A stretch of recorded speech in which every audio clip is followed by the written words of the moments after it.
Now it's time for Reading is Magic.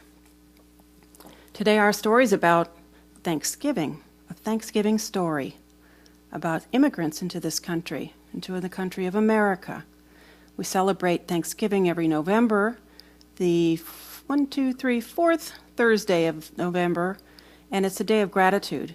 Gratitude for abundance and all the good things this earth has given us.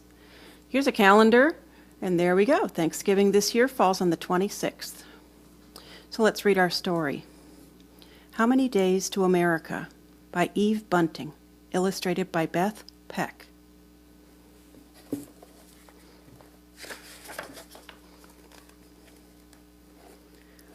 It was nice in our village till the night in October when the soldiers came.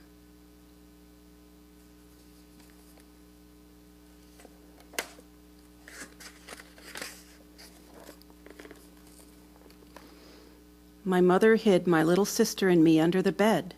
When I peered out, I could see my mother's feet in their black slippers and the great muddy boots of the soldiers.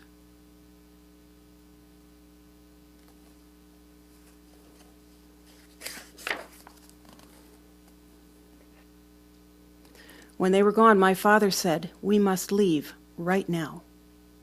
"Why?" I asked. "Because we do not think the way they think, my son. Hurry." He would not let us take anything but a change of clothes. My mother cried, "Leave all my things, my chair, where I sat to nurse our children, the bed cover that my mother made, every stitch by hand?"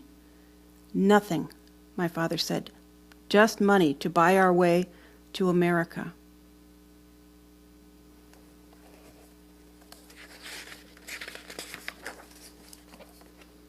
The word America was not new to me. I'd heard it whispered between my parents in the restless hours of the night. America. We were going there? Others, too, moved silently along the secret streets. Well, everybody's leaving, huh?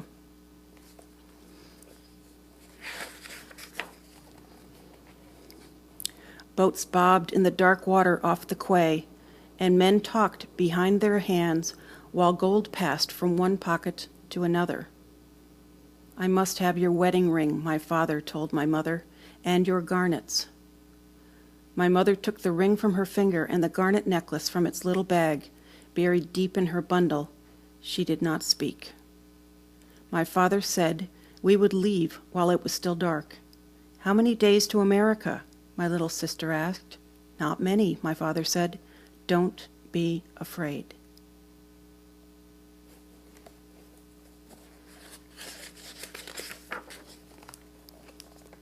The fishing boat was small, and there were many people. More kept coming, and more. We chugged heavily from harbor to open ocean. "Can we see America yet, Papa?" All the time my little sister asks questions. "Not yet," my father said.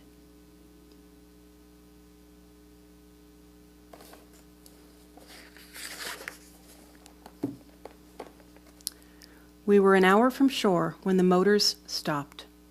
The men crowded the engines.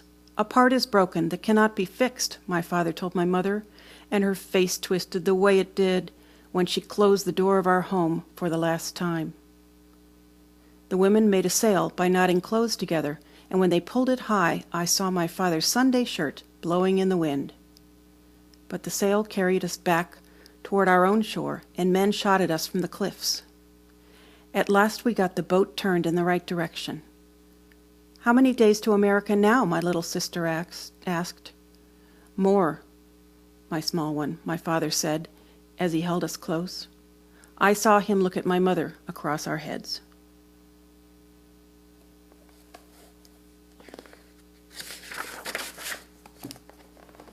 Days followed, night and night, day.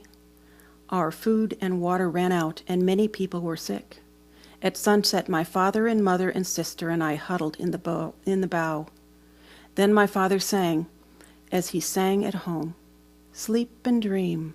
Tomorrow comes and we shall all be free." That was the only time I was not afraid.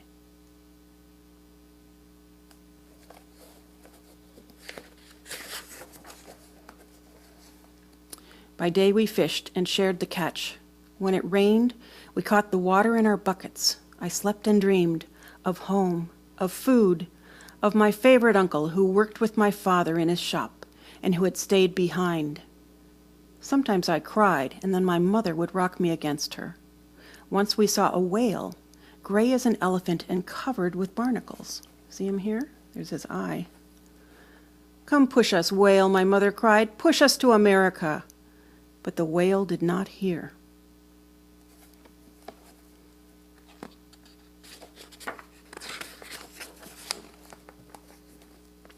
Once a boat came, roaring close on wings of foam, and we were filled with joy, but not for long. "Thieves!" Fear moved like a bad wind between us. Men scrambled from the other boat to ours, waving their guns, shouting for money and jewels. There was little to take, but what we had went with them.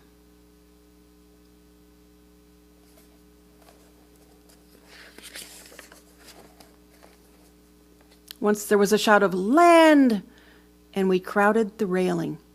But though we pulled on the sail, our boat would go no closer. "We will swim for help," my father said, and he and 2 others jumped into the water. "No!" my mother cried, but they were gone already.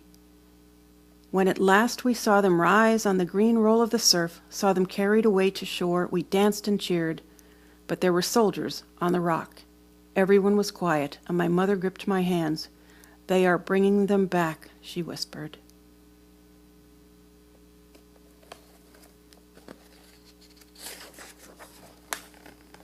Three soldiers with rifles came too into the small boat. They brought us water and fruit, but they did not speak or smile as they tossed it up to our waiting hands. "Was it not the right land, Papa?" I asked as the soldiers pulled away. "Will it not do?" "It would do, but they will not take us," my father said. My sister tugged at his arm. "They don't like us?" "It is not that." He did not explain what it was. But the soldiers helped them. That's good. Our family got 2 papayas and 3 lemons and a coconut with milk that tasted like flowers. The sea was rough that night, and my father's song lost itself in the wind. I said the words as the stars dipped and turned above our heads. Tomorrow comes, and we shall all be free."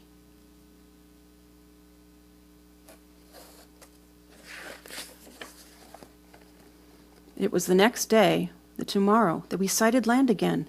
I was afraid to hope. A boat came. My mother clasped her hands and bent her head. Was she afraid to hope too? The boat circled us twice, and then a line was thrown, and we were pulled to shore. There was such a silence among us then, such an anxious, watchful silence. People waited on the dock. "Welcome," they called. "Welcome to America." That was when our silence turned to cheers. "But how did they know we would come today?" my father asked. "Perhaps people come every day," my mother said. "Perhaps they understand how it is for us."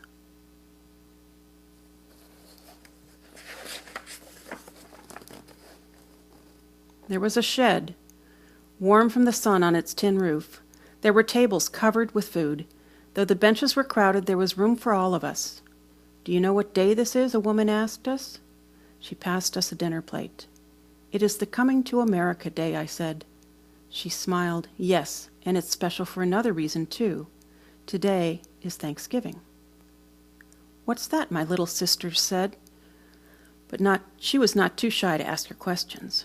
"Long ago, unhappy people came here to start new lives," the woman said. "They celebrated by giving thanks." My father nodded. "That is the only true way to celebrate."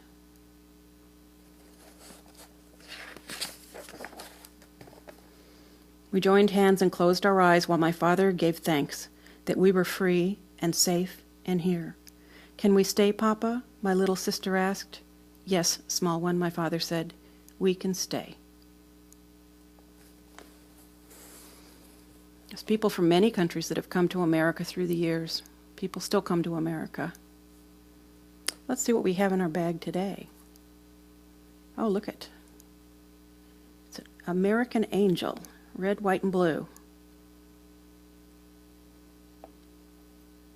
you have a happy Thanksgiving and give thanks for what you have.